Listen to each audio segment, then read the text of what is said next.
Welcome to Sweet Life Beat Life. We hope this video helps. You're starting now?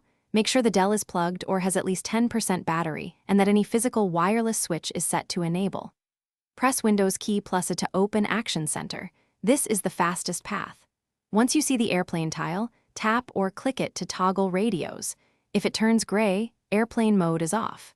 You do this because the tile controls Wi-Fi and Bluetooth at once, so it's the quickest first action before deeper troubleshooting.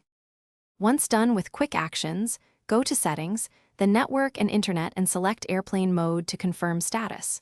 You should toggle Wi-Fi and Bluetooth individually there to ensure adapters are enabled. Next, open Device Manager and expand Network Adapters. Make sure your Wi-Fi adapter is enabled and shows no error icon. If it's disabled, right-click and enable. You do this because Windows sometimes leaves a driver. To finish, restart the laptop so drivers and services reload cleanly. This often resolves residual airplane mode locks.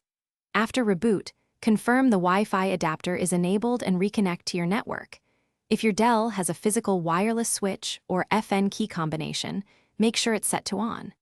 If airplane mode persists, update the wireless driver from Device Manager or run Network Reset in Settings. Key tip: toggle the hardware wireless switch or update drivers first, because software changes won't help a disabled radio.